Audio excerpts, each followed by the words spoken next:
এখন কে হিন্দু নকল কে আসল সেটা তো শুভেন্দু অধিকারীর কাছ থেকে আমরা জানবো না। এখানে হাজার হাজার আজকের মানুষ এসেছেন, হিন্দু সবাই এসেছেন এখানে। তাই তিনি সেখানে এক ঝুড়ি লোককে নিয়ে যদি বলেন সে আসল হিন্দু, তার কাছ থেকে আমাদের জানতে হবে না। এখানে ইসকন আছে, এখানে কৃষ্ণর যারা চিন্তা ভাবনা নিয়ে যারা চর্চা করে তারা এখানে ইসকনের যে প্রধান রাধারমন দাস এখানে আছেন। তো এর থেকে প্রমাণ হয়, হ্যাঁ, বিশ্ব হিন্দু পরিষদের সভাপতি, রাজ্য সভাপতি এখানে আছেন। তো তাই আজকের এটা শুভেন্দু অধিকারী শুধুমাত্র রাজনৈতিক ফায়দা নেওয়ার কথা বলছেন না। আজকে তার লোক হয়নি, আজকে তার লোক 1200 ওই কিছু বিজেপি কর্মীকে নিয়ে এসছে খেজুরিয়ার ভগবানপুর থেকে। আজকে সে সনাতনী কোনো সম্মেলন করতে পারে। মুখ্যমন্ত্রী জগন্নাথ মন্দির 3 বছরে 23 সালে শুরু করেছেন, 26 সালে 22 সালে শুরু করেছেন, 25 সালে শেষ করেছেন। তিনি করে দেখিয়েছেন। আর অনেকেই কেউ কোথায় ঝুড়ি মাটি কেটে বললো আমি রাম মন্দির করব। তাতে কোনো হিন্দু বা কে আসল কে এটা প্রমাণ হয় না। তবে একথা ঠিকই যে হিন্দু ধর্ম বলেছে আমি আমার নিজের ধর্মের প্রতি শ্রদ্ধাশীল থাকব, আস্থাশীল থাকব, কিন্তু অন্য ধর্মকে আমি তাদেরকে অশ্রদ্ধা করব না। সেইটাই স্বামী বিবেকানন্দের কথা মুখ্যমন্ত্রী পালন করছে। তাহলে আমাদের রামচন্দ্রও আমাদের দেবতা, আমরাও রামচন্দ্রকে দেবতা বলে মানি, কিন্তু রামচন্দ্রকে নিয়ে কখনো রাজনীতি করি না। আমরা কোনো পলিটিক্যাল স্লোগান রামচন্দ্রের নামে দিই না। নির্বাচন এলে ভারতীয় জনতা পার্টিরা জয় শ্রীরাম বলেন, আর কোনো সময় বলেন না। তো তাই তারা রামচন্দ্রকে নিয়ে, ভগবানকে নিয়ে তারা রাজনীতি করছেন। আমরা রাজনীতি করছি না, ভগবানকে নিয়ে। রামচন্দ্রও আমাদের দেবতা। প্রসঙ্গে কি এর থেকেই প্রমাণ হয় ও জালি হিন্দু, কারণ ও বারবার বলছে আমি হিন্দু আমি হিন্দু। তো একথা বলার কি দরকার? যে হিন্দু সেই হিন্দু, সব মানুষ বুঝতে পারবে। যে বলছে আমি হিন্দু আমি হিন্দু, অর্থাৎ সে জালি হিন্দু। সে একটু যারা জালি লোক তারা একটু সাজগোজ পোশাক পরে ভালো করে থাকে, তো তাই সেই নিজেই জালি হিন্দু শুভেন্দু অধিকারী। তাই জন্য সে বারবার বলছে আমি হিন্দু। বারবার বলার দরকার নেই, ওই হিন্দু মানুষ বুঝে নেবে। তো তাই সে বারবার যখন যা হিন্দু হিন্দু বলছে সেই নিজেই জালি। ভারতবর্ষের মধ্যে সব থেকে পশ্চিমবঙ্গের হিন্দুরাই, সর্বধর্মের মানুষরা সুরক্ষিত আছেন। এখানে কোনো ধর্মের মানুষ তারা নিরাপত্তার অভাব বোধ করছেন না। ওরাই উস্কানিমূলক ভারতীয় জনতা পার্টি বাহির থেকে লোক ঢুকাবার চেষ্টা করছে পশ্চিমবঙ্গে অশান্তি করবার জন্য। যে বর্ডার সিকিউরিটি ফোর্স যারা আছে সীমান্তকে রক্ষা করবে, তারা আজকের সীমান্তকে রক্ষা করতে পারছে না। তারাই পশ্চিমবঙ্গে অশান্তি করবার চেষ্টা করছে। কিন্তু পশ্চিমবঙ্গে সমস্ত ধর্মের মানুষ, কোনো ধর্মের মানুষ বলেনি তারা সুরক্ষিত নয়। তারাই সুরক্ষিত, শুধুমাত্র বিজেপি চিৎকার করছে সুরক্ষিত নয়। আমার সঙ্গে এই মুহূর্তে রয়েছেন অখিল গিরি, রাজ্যের প্রাক্তন মন্ত্রী, রামনগরের বিধায়ক। অখিল দা, কার্যত জগন্নাথ ধাম সেজে উঠেছে, উদ্বোধন হয়ে গেল। এই জায়গায় দাঁড়িয়ে শুভেন্দু অধিকারী আজকের কার্যত পাল্টা কাঁথিতে তিনি সনাতনীদের জন্য ডাক দিয়ে সনাতনী সম্মেলন করলেন। বর্তমানে রাজ্যের প্রেক্ষাপটে শুভেন্দু অধিকারী বলছে এখানে জালি হিন্দুরা এসছে, কি বলবেন?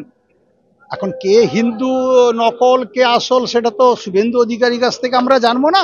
এখানে হাজার হাজার আজকের মানুষ এসেছেন, হিন্দু সবাই এসেছেন এখানে। তাই তিনি সেখানে এক ঝুড়ি লোককে নিয়ে যদি বলেন সে আসল হিন্দু, তার কাছ থেকে আমাদের জানতে হবে না। এখানে ইসকন আছে, এখানে কৃষ্ণর যারা চিন্তা ভাবনা নিয়ে যারা চর্চা করে তারা এখানে ইসকনের যে প্রধান রাধারমন দাস এখানে আছেন। তো এর থেকে প্রমাণ হয়, হ্যাঁ, বিশ্ব হিন্দু পরিষদের সভাপতি, রাজ্য সভাপতি এখানে আছেন। তো তাই আজকের এটা শুভেন্দু অধিকারী শুধুমাত্র রাজনৈতিক ফায়দা নেওয়ার কথা বলছেন না। আজকে তার লোক হয়নি, আজকে তার লোক 1200 ওই কিছু বিজেপি কর্মীকে নিয়ে এসছে খেজুরিয়ার ভগবানপুর থেকে। আজকে সে সনাতনী কোনো সম্মেলন করতে পারেনি।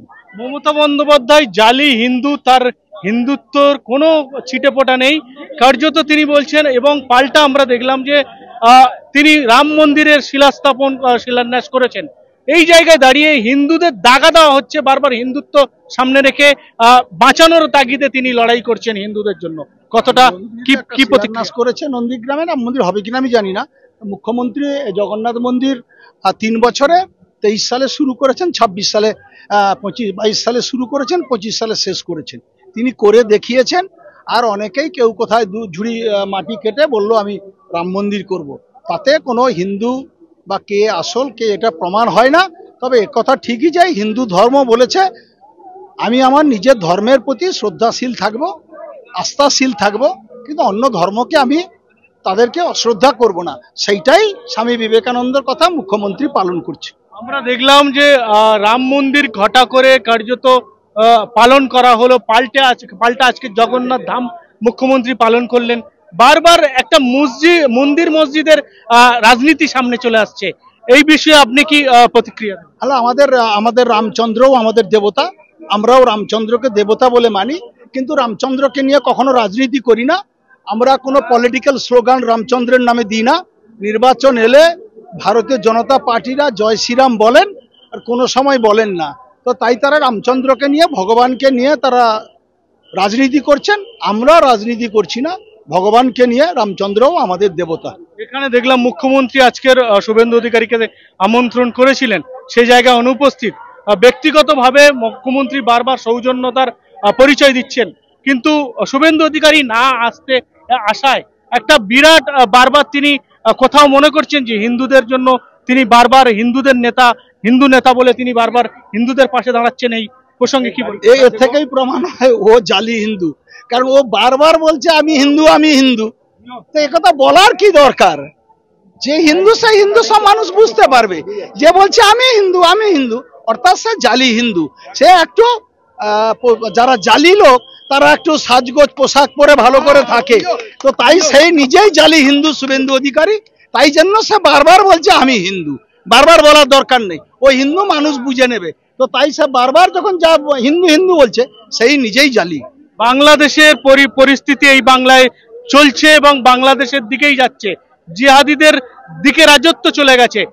হিন্দুদেরকে বাঁচতে হলে তাহলে বিজেপিকে আনতে হবে 2026-এ, তাহলে হিন্দু সুরক্ষিত থাকবে। হিন্দু এক रहेगा তো সেভ रहेगा বলছে। ভারতবর্ষের মধ্যে সব থেকে পশ্চিমবঙ্গের হিন্দুরাই, সর্বধর্মের মানুষরা সুরক্ষিত আছেন। এখানে কোনো ধর্মের মানুষ তারা নিরাপত্তার অভাব বোধ করছেন না। ওরাই উস্কানিমূলক ভারতীয় জনতা পার্টি বাহির থেকে লোক ঢুকাবার চেষ্টা করছে পশ্চিমবঙ্গে অশান্তি করবার জন্য। যে বর্ডার সিকিউরিটি ফোর্স যারা আছে সীমান্তকে রক্ষা করবে, তারা আজকের সীমান্তকে রক্ষা করতে পারছে না। তারাই পশ্চিমবঙ্গে অশান্তি করবার চেষ্টা করছে। কিন্তু পশ্চিমবঙ্গে সমস্ত ধর্মের মানুষ, কোনো ধর্মের মানুষ বলেনি তারা সুরক্ষিত নয়। তারাই সুরক্ষিত, শুধুমাত্র বিজেপি চিৎকার করছে সুরক্ষিত নয়। আমরা কথা শুনছিলাম রামনগরের বিধানসভার বিধায়ক এবং রাজ্যের প্রাক্তন মন্ত্রী অখিল গিরি। তিনি কিন্তু পরিষ্কারভাবে বললেন যে শুভেন্দু অধিকারী কিন্তু আসলেই জালি হিন্দু। কার্যত তিনি বললেন যে তিনি হিন্দুত্বের তাগিদ দিয়ে, হিন্দুত্বের দোহাই দিয়ে তিনি কিন্তু হিন্দুত্বের শান দিচ্ছেন, কিন্তু আখেরে কোনোভাবে লাভ হবে না।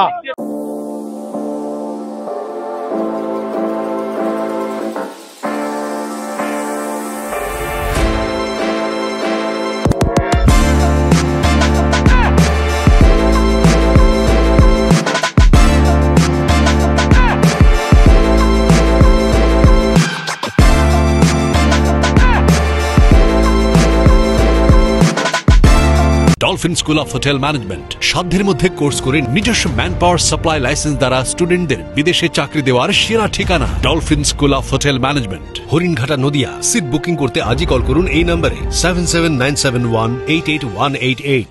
চাইনিজ চাইনিজ চাইনিজ, শুধু চাইনিজ কেন, জমি খাওয়া দাওয়া মানেই কল্যাণী ঢাকেশ্বরী চাইনিজ রেস্টুরেন্ট। যেমন সুস্বাদু খাবার তেমনই রিজনেবল প্রাইস। তাই বাড়িতে বসে আর কি ভাবছেন? এই রেস্টুরেন্টের খাবার এখনো টেস্ট না করে থাকলে আজই চলে আসুন মাল্টি কুইজিন এই রেস্টুরেন্টে, আর তাদের পরিষেবা আপনাদের মন জয় করবেই। এখানে রয়েছে 3000 square feet banquet, 1500 square feet conference room, 3000 square ফিটের রুফটপ।